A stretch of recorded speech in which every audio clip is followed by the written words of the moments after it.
The meeting of the Education and Pupil Services Committee will please come to order.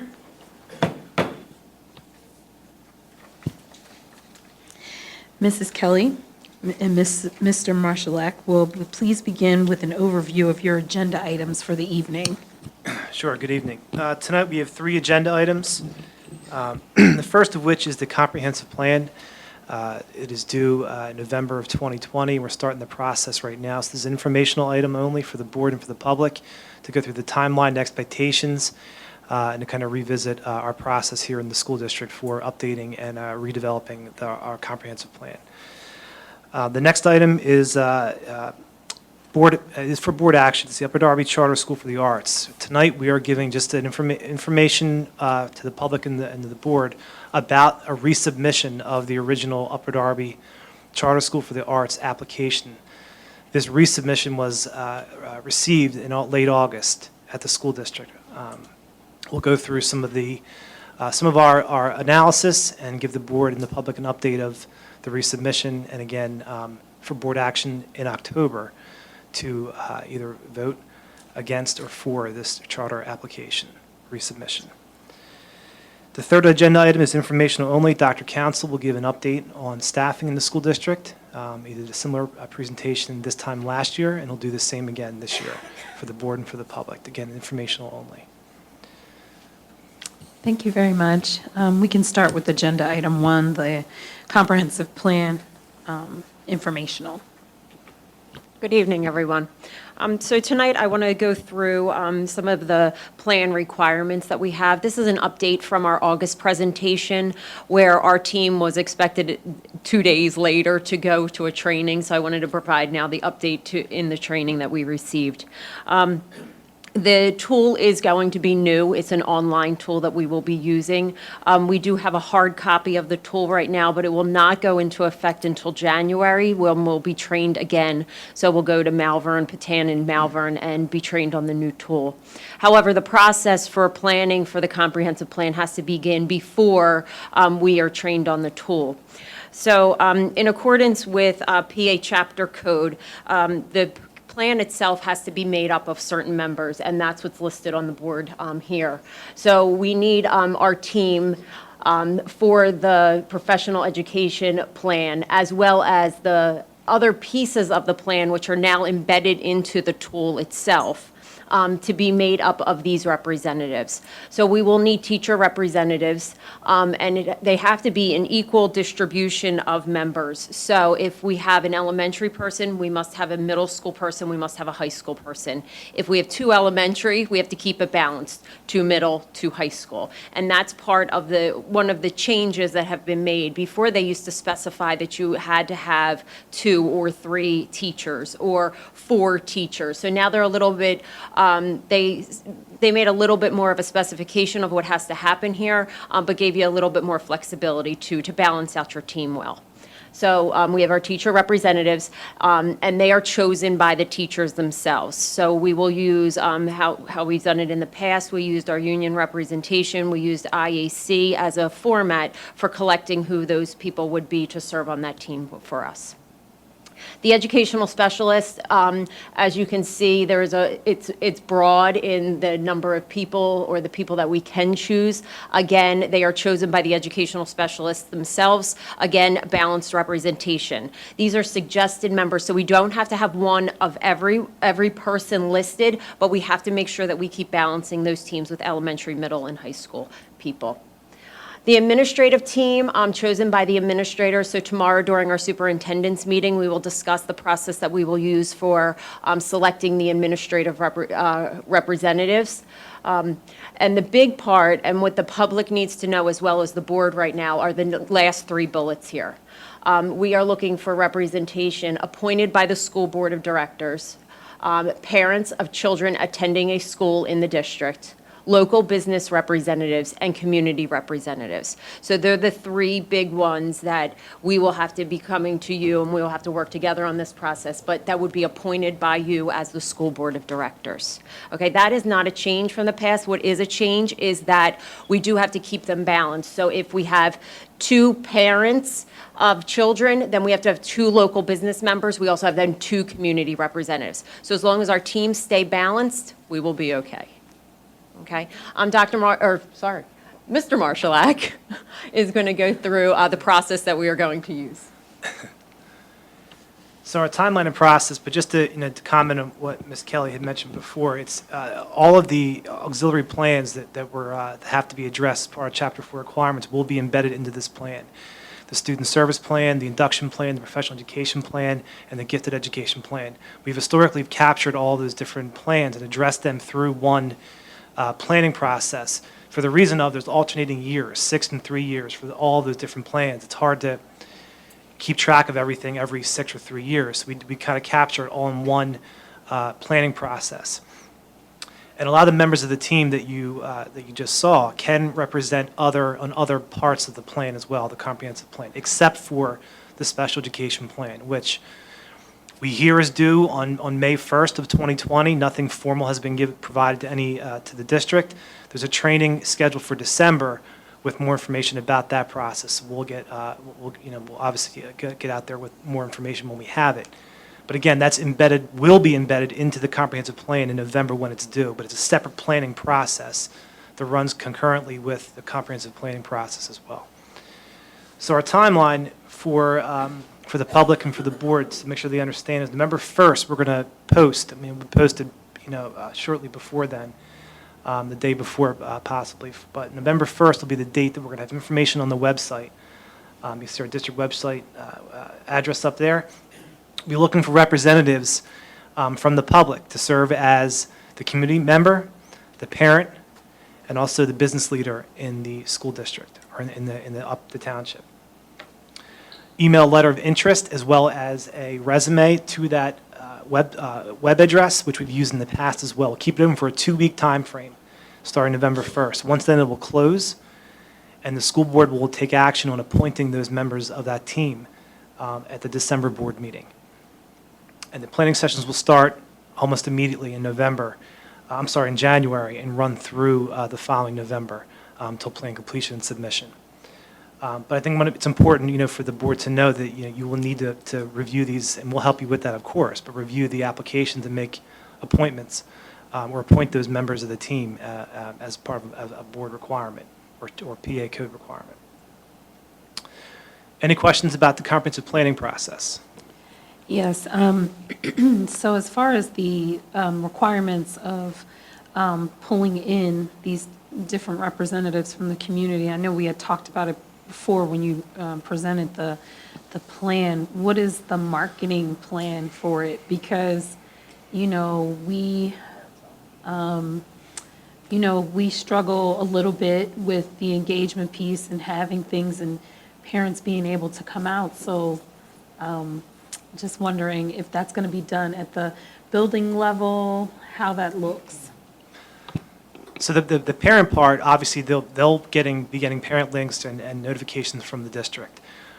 Where I think it gets tricky is with the community leaders and business leaders, because they might not usually go to our website or get our parent link messages. So we have to be creative, or the board will be creative as well, on how they address and recruit those people to apply and submit their letter of interest. But with the parent part, I think it is an important piece that we want to, have as many parents, encourage them to be participants in this process. It is a time commitment. I think we're not going to sugarcoat it that it's not going to be easy. It is a time commitment to make these meetings happen, to go through the planning process. But we do want to encourage as many people as we can who are out there and who are watching this presentation tonight, or we'll see it later on, to look for the information in November. And we'll, of course, advertise through our own internal resources to get the information out as well. Just for clarity, though, depending on how many parents we have, that dictates how many local business representatives and how many community representatives. Can the community representatives and the local business representatives also have children in the district, or do they have to not have children within the district? I don't think it was, I'll let Dr. McGarry wants to jump in too. Well, I don't think it was very specific in terms of the planning when they said, so if they serve as both, but their role will be specific on the team. So if they have have a child in the school district, but they serve as a community leader, I believe that's allowable as long as they are clear what the role is on that team, that planning process, and come with that lens to that planning processing team. A couple things to Ms. Curry's point. I think we have a parent forum coming up in October.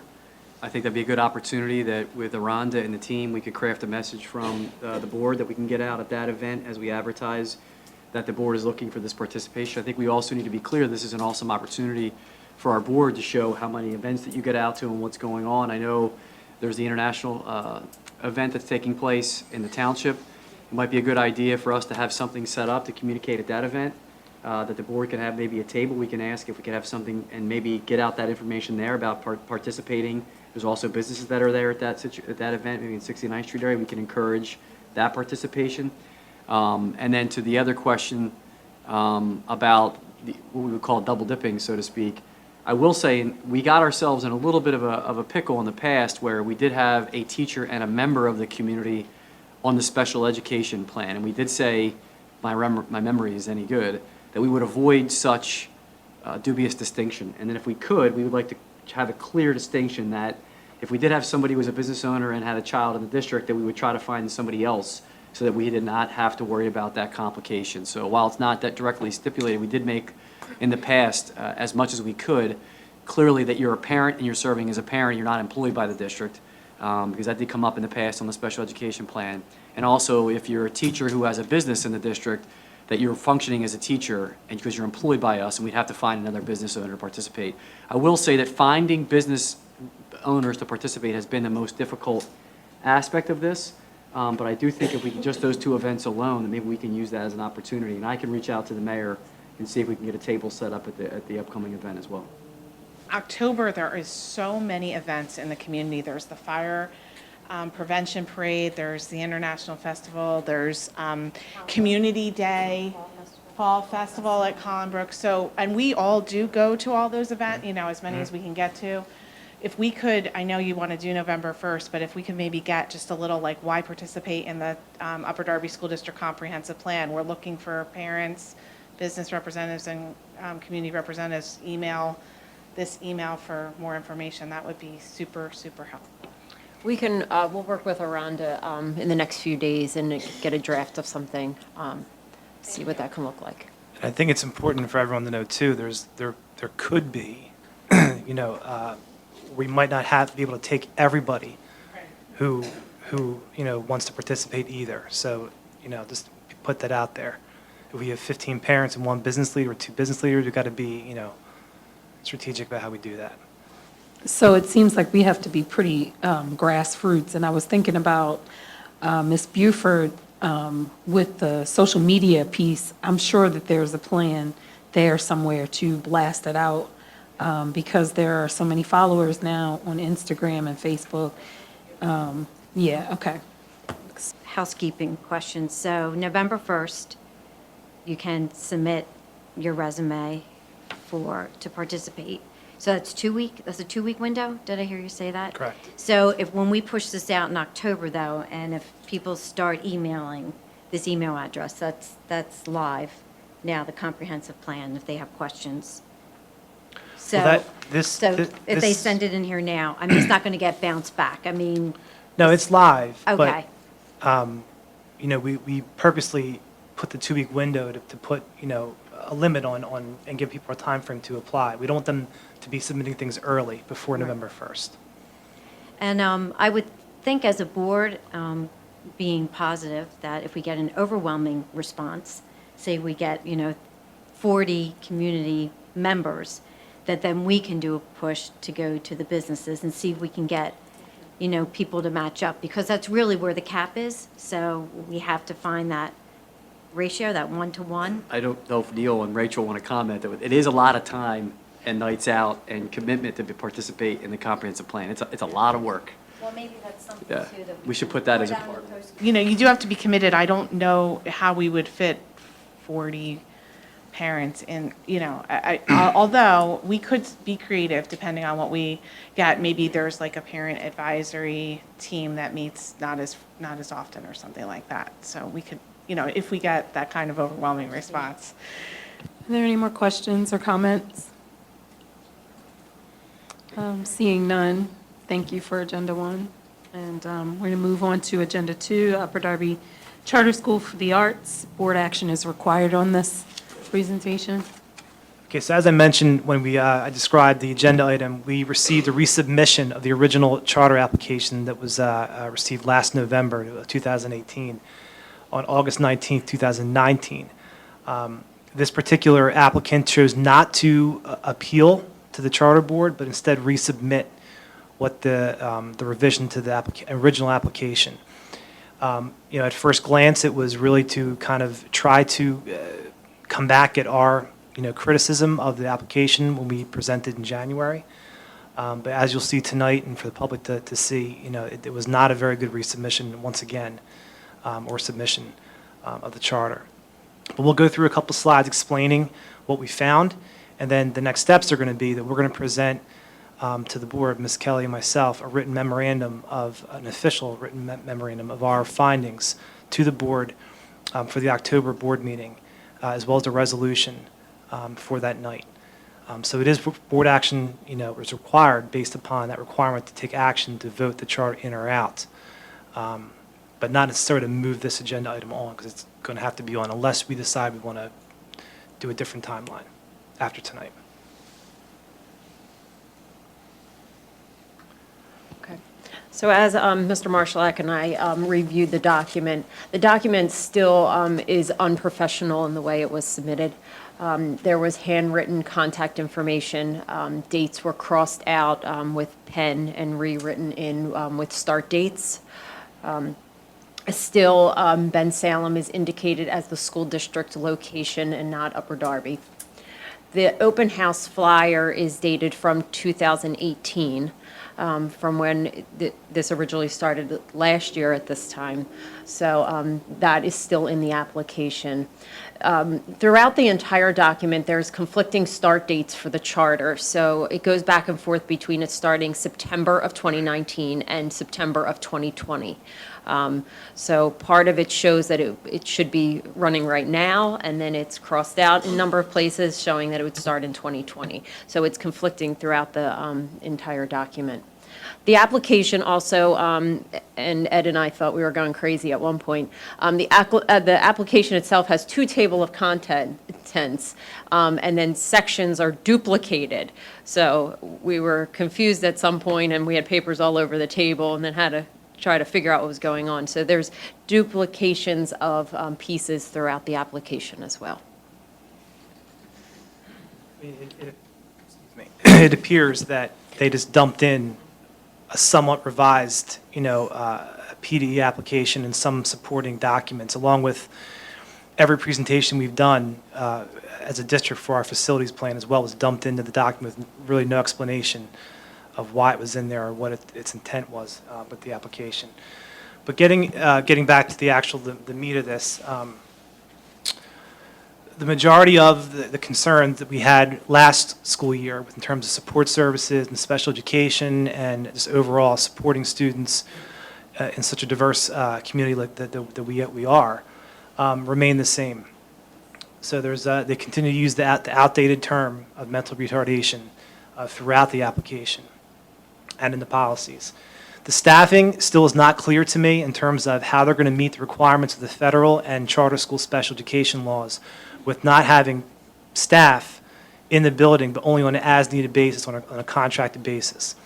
So when they mention the term IEP team threaded throughout the policy and the requirements of an IEP team for specific disability categories, there's no psychologist on staff, and there's not a mention of one being on staff unless it's a contracted as needed. Well, you need to have a psychologist on staff for certain things. So that's one part that stands out to me as not being clear. And again, related services, all types of supports you would need through the federal law for special education are not mentioned in the staffing, and they're on an as-needed basis, which again, is difficult to trust, if you will, that they will be providing the proper supports to our kids who have the most needs. Very little to none. In fact, there is no explanation of support programs, while their policy speaks of support programs like learning support, emotional support, autistic support. There is no description or mention of any of those programs within the actual application itself. So again, a very big concern I had before, and we remain to have this with this resubmission. The multi-tier system supports, MTSS, they did not have any mention of that in the last application. They did add something this time around, however, very limited, and you can tell it was basically a regurgitation of anything you can find on the internet, describing what MTSS stands for and PBI stands for. There's no real description of interventions, support types, a framework for how it's embedded or implemented in the school or in the charter.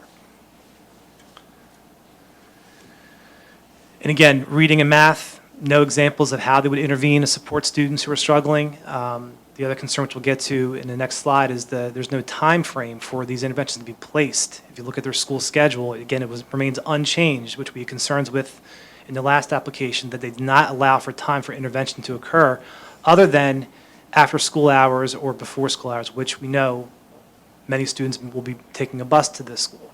So if they're missing out on significant academic and enrichment opportunities or remedial opportunities, we can't force them to stay after school to get that and be required to do that and take a bus to and from.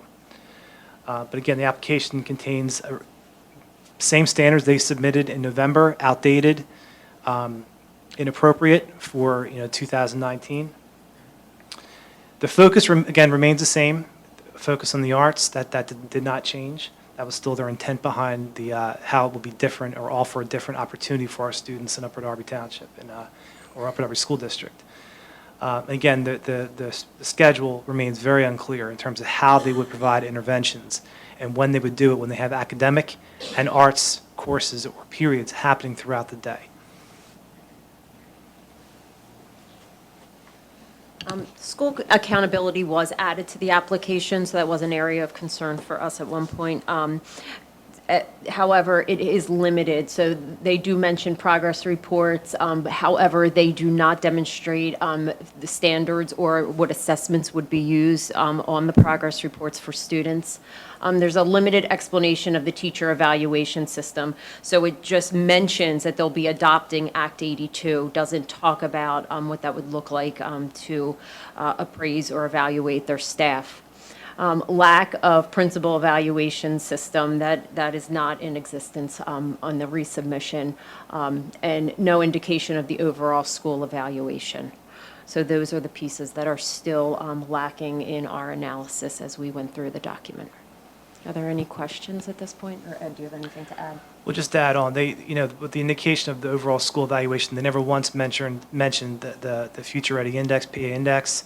They mentioned the No Child Left Behind in some of their policies for ESL students. They didn't even call it EL students in their policies. So you can see that the level of detail with current initiatives with ESSA and then with Pennsylvania are not captured in any analysis that they provided with this application. Real quick, so because they had already put in the application and they're reapplying, are there any stipulations with this? Because this could keep going back and forth and up and down like a seesaw. Is there any, I know you're pointing out all the things that you saw that were not correct or not well put together, but is there anything out there that gives regulation on the application process that would, yeah. Well, once a charter application is denied by the board, they have an option to resubmit or appeal to the charter board with PDA. So at this point, this group chose to resubmit. We don't know how many times they can resubmit necessarily. In our conversation, there is not they can keep doing this, and the game plan, I think, would be to keep doing this to get as much information as we can from us to basically write some kind of a charter in of itself. And I just want to say, Ms. Curry, if I can, the box that came to my office is the number of pages that we have to read. And I just want to say, there's a district that we're operating with everything else that's going on, and to read through page by page, comparing applications and read all this work, to have handwritten notes, to shove in our facilities plan, which to me is a clear indication that this is just another example of the same exact individual saying, buy my building or else, eventually, I'm going to put a charter into this building. And to waste all of this time and energy to cutting and pasting old, outdated standards, no real game plan, no approach, when there's no way for us to say, enough's enough already, it's the same lazy application, is concerning from the administration's perspective, that hours of our time goes into reviewing this work on a resubmission. But from what I understand, after asking our attorney, Mark Fitzgerald, in this, they can keep doing this and keep doing this and keep doing this, and there's no stopping this being resubmitted to the school district. So my question is kind of related to yours. I wanted to know, you obviously did a thorough review and analysis of the resubmission as poorly as it was submitted, but how much time would you say you spent reviewing this? Because I think that needs to be quantified. Yeah, I mean, we spent an entire afternoon from lunch until the very end of the day just reviewing the application, just pulling it apart, separating it, organizing it. Both of us did. The time to then write everything up, and then we're going to the next day of or individually writing up our own analysis, comparing notes. You know, it's hard to estimate. And then Ms. Buford as well. She took the application and scanned it in to get to the website. So there was just, a lot of things that had to go into it. I would say a good 8 hours probably going this, and then presenting tonight, preparing our written memorandum, at least 8 hours of solid 8 hours of work to do that. And Dr. McGarry kind of stole a little bit of my thunder. I was going to say as a parting, comment is that this was quite frankly insulting that we had to do this again. Huh? I mean, it was so poorly thought through, and really we gave them a roadmap to correct their charter application back in January. It was insulting that we had to sit there and do this work and put aside our responsibility. We don't have anything else to do in the school district, to work through and do this, and which we're happy to do, and we actually kind of enjoyed doing it. I'll say that. But it was upsetting that we had to go through and do this again. So I have a question. The same process we did, when they was here, and they didn't know who the main person was defending it. Will we have to go through that process again? No, so Okay, the way all that, right. right, so with Thank God. this, like tonight's not a hearing, tonight's not anything like that. The way we address a resubmission is that we're going to do our analysis. Christine and myself will do it. We don't have to have a whole entire team doing it. And we'll present you, and I'll present in the closed session at the October board meeting with a written memorandum, more specifically what we've uncovered with this report, not just this. And then with a resolution, then the board can decide and weigh in on at that time. Even with all of the roadmap that you already provided to them back, I think it was in February or the end of January, there are multiple mistakes throughout, which I'm not going to speak to, but multiple errors, spelling errors, computation errors, all kinds of things. But I think the key here is you keep saying they are resubmitting it. There is still only one founding member, which was the gentleman who breezed in here at the very end, Dr. John Taylor. In fact, they have nobody else listed. They have XXXXX question mark, question mark, question mark. So clearly they don't even have They had 4 members, right? Yeah, I A think they team. had, They had 3 members. 3 or 4 in the members. team. The Not a- resumes for some of them are there, some are missing. So Well, they have the potential, And I have no doubt that Dr. Kurtz was involved with this again as their expert, It's just concerning. that he was. Yeah, it's concerning that they just keep submitting a plan that is clearly not acceptable. I don't think we would turn out a product like this. I just have a clarifying question. It's a little bit confusing on the agenda. The title of the agenda says board action required, and the last sentence of the summary in the agenda says this item is informational only. So could we just clear that up maybe for the Yep. public when we? Yes, absolutely. So what we're doing right now is information for the public and the board, being transparent with the community. We have a new application. That was the intent behind this. However, the board does have to take action within the set time from after 45 days of receiving the application before 75 days. So the October board meeting would be the next time you could take action on this charter application, which is why we noted it for board action only. You won't be moving this on to October necessarily, like deciding it's going to be on October. But this tonight was for information for everybody. I'm So- sorry if it wasn't clear. Okay, that works.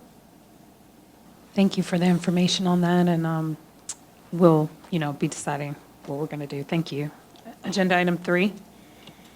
Evening, members of the board, members of the public. I'm excited to have joining with me at the table Eileen Hirschman, serving in her new role as Director of Human Services, so it's good to have her. Just before I present a few slides, I just want to share with the board our appreciation to all of our employees who have helped to recruit and helped to train all of our new employees over the past several months. So it has been a big team effort, and we are appreciative of it, so we say thank you. Our goals, our overarching goals in the HR department is twofold. Number one is to recruit the best talent to fill our open positions, as well as to retain our employees. So both of them goals working hand in hand is very important, especially as you take a look at the national labor market as it relates to education. As you can see in the chart, the gap between the demand for teachers and the supply for teachers continue to get wider and wider, and is expected to do so in the years to come. The supply or the demand, which is represented by the black line, is attributed to changes in student enrollment, the student-teacher ratio, as well as simply teacher attrition. The supply, which you can see at the blue line, continues to decline, and the data points to the negative perception of the profession, as well as reliance on state testing or testing period, as well as district budgets. So you see the gap just continues to get wider and wider. And I do want to point out that it's not the same. It's not uniform across all states or across all subject areas or across all communities nationally. So we see differences, obviously, amongst the states, what's happening in different states. A study that was done, or information from the U.S. Department of Education, indicates that both bachelor's and master's degrees in education has declined in recent years, despite the increase in master's degrees that's been awarded annually. There's been a decline in the number of people completing teacher preparation programs, and you can see that information on the screen, as well as what I discussed earlier, is that the recurrent shortage areas include special education, math, science, foreign language, and bilingual education, and that's similar to what we see here in the district as well. We also see the shortage amongst the number of certificates that's issued by the Pennsylvania Department of Education. Over the past 4 years, we've seen a decrease in the number of add-on instructional certificates, in-state instructional certificates, and out-of-state certificates. So over the 4 years, you can see that there's been a 57% decrease in the number of certificates that's been issued by the state of Pennsylvania. Taking a look at our district statistics, we can see over the past 3 years, actually 4 years, we have seen an increase in the number of new hires, which obviously increase in the percentage of new hires as well, from 7.6% to this year, last year being 10.6%. I do want to point to the national average. We see the highest turnover or percentage of turnover in southern states. Generally, they point to 16%, and in the states in the Northeast, 10%. The average turnover rate is 10%. So you see, while we don't want it to be where it is, that it does fall in line with the national average. 40% of our teachers in the district have been in the district for 5 years or less, 14% between 6 and 10 years, and 46% of our teachers in the district have been in the district for more than 10 years. What I glean from this data is that if we can keep our teachers here beyond 5 years, then it's a likelihood that they will stay. 22% of our teachers have bachelor's degrees only, and 77% of our teachers have master's or master's plus degrees, and we expect for that number to increase as well, given the collective bargaining agreement that's in place right now. Questions often asked, why do teachers leave the profession or leave the district? And this data here, or this information here, represents what we see, Eileen and I see, with the exit interviews, as well as the national, what we're seeing nationally. Personal reasons, people cite personal reasons, and what Eileen and I was talking about, generally, we hear about relocation. In fact, we just received a resignation because someone's husband is moving out of state. So obviously, they're following their husband out of state. So childcare is another issue as well, another personal reason that we hear a lot of why people leave the profession or leave our district. Better career opportunities is cited as well. Challenging work conditions, dissatisfaction with compensation, better career opportunities.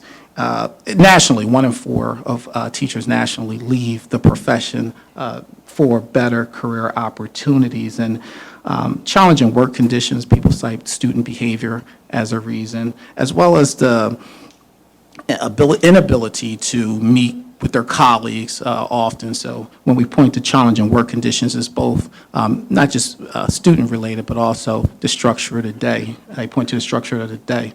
Dissatisfaction with compensation. What we know nationally is that teachers who leave or who graduate with a degree in education make 20% less than people who graduate in other areas. So, just coming at, graduating alone in and of itself is a reason why people will leave the profession. And that just continues to grow the longer that you're in the that you're teaching or in education.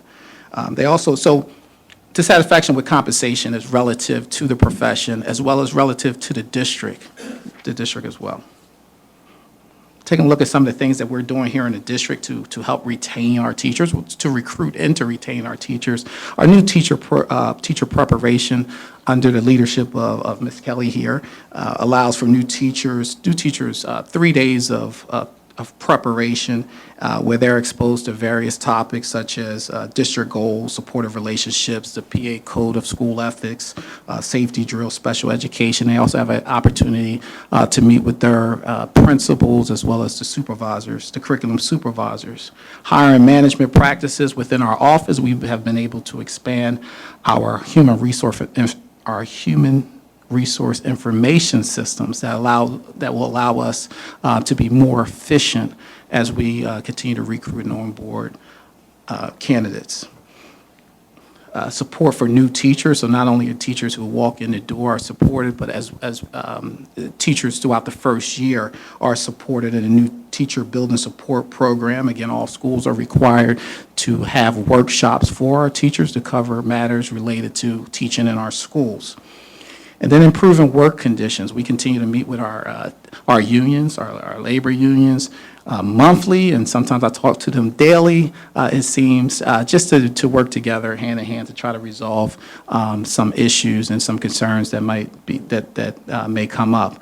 Competitive contracts and agreements, even although contract is ratified, it doesn't mean that we stop looking for better opportunities to serve our teachers or all of our employees, not just our teachers. And I keep saying teachers, but it's all of our employees in the district. I think one of the bottom line to what our presentation or to what we're doing is taking a creative approach to recruit and to retain. It's important that we sell our township as well as sell our district so that we can have people come into our district interested or recruits. We can recruit people who are interested in coming to our district. Our job fair was held last week. It was, again, a great partnership with Substitute Teaching Services. We had over 150 individuals come to this setting in this room, to meet with our teams, our employees, and with the hopes of working here in our district. So we were excited about that event that we had, the job fair. But it's just events like this that we have to continue to have to recruit talent, but as well as the measures that we spoke to earlier of retaining our teachers and our employees here in the district. Any questions? Could you go back to your slide on the Pennsylvania certifications issued? I'm just wondering, I noticed down at the bottom it says includes instructional 1 and instructional 2 certifications. To your knowledge, are the number of emergency certifications increasing? Oh, yes. And would that essentially somewhat offset the regular certifications? But more importantly for our district, is the number of emergency certified staff in our district increasing? So PDE, Pennsylvania Department of Education, have taken steps to help districts with the teacher shortages. So they allow for add-on certificates, or they allow for emergency certifications, as well as exceptions, what they call exceptions. And that's new. Teachers who've had special education certification, K-8 certifications, can now get this exception to teach at the high school level. So all in all, yes, there has been an increase in the number of emergency certifications that have been issued in certain areas like math, science, and special education throughout the state. Being one of them also, but can you also Yes. just say, when a teacher does go through an emergency certification or they use it, what is their commitment to having to complete, to Mr. Desnoyer's point? What are they required to do if they are operating on an emergency certification? Yes, indeed. So they have to fulfill an obligation to PDE.